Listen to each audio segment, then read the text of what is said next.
السلام علیکم، میرا نام ہے کاشف اور آپ دیکھ رہے ہیں سٹوریز 2.0۔ ناظرین، یہ جو واقعہ آج میں آپ کو سناؤں گا یہ سیالکوٹ شہر کا ہے۔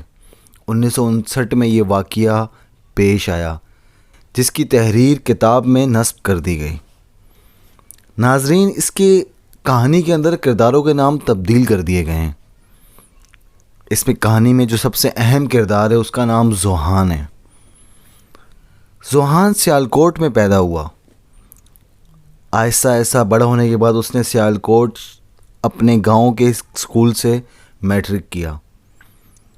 میٹرک کرنے کے بعد جناح اسلامیہ کالج سیالکوٹ میں داخلہ لے لیا جو کہ گاؤں سے کافی دور تھا، جس کی وجہ سے اس کو سیالکوٹ غلہ منڈی کے ایک بازار میں اپنے دوست کے رشتہ دار کے گھر قیام کرنا پڑا۔ چونکہ رستہ کافی دشوار تھا گاؤں سے یونیورسٹی کا، تو اسی لیے ذوحان نے یہ فیصلہ کیا کہ وہ اپنے دوست کے ریلیٹو کے گھر رہے گا، وہاں سے کالج آنا جانا آسان ہو جائے گا۔ ناظرین، ذوحان جس گھر میں رہتا تھا وہاں ذوحان کے کمرے میں چرپائیوں کے نیچے اکثر بوریاں پڑی رہتی تھیں۔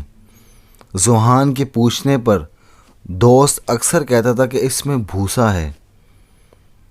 کبھی بوریوں کی تعداد 4 ہو جاتی تو کبھی 5، تو کبھی تعداد کم زیادہ روزمرہ میں ہونے لگی۔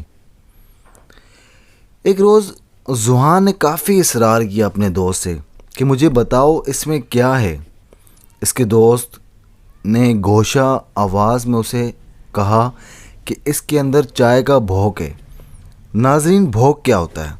ہوٹلوں پر یا گھروں پر ہم جو چائے کے لیے پتی استعمال کرتے ہیں، اس میں جو پتی ہم چائے بناتے وقت استعمال کرتے ہیں، چائے پکنے کے بعد جو پتی بچ جاتی ہے اسے ہم چائے کا بھوگ کہتے ہیں۔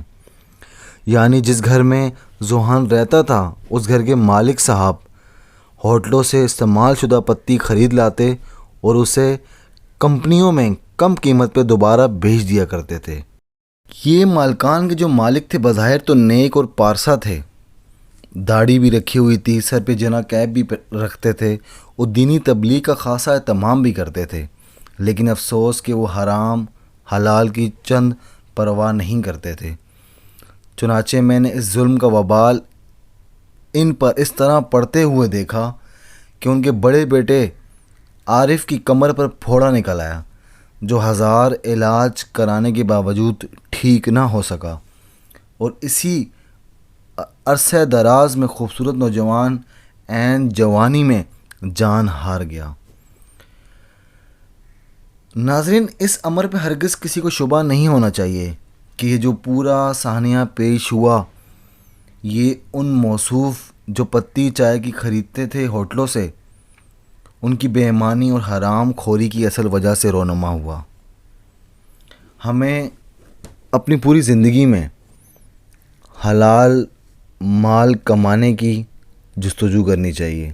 ناظرین، اس کہانی سے ضرور سبق سیکھیے گا اور اسی طرح کی سچی ریئل بیس اور اسلامک ہسٹری سننے کے لیے ہمارے چینل کو ضرور سبسکرائب کریں۔ نئے ایپیسوڈ کے لیے اجازت دیں۔ اللہ حافظ۔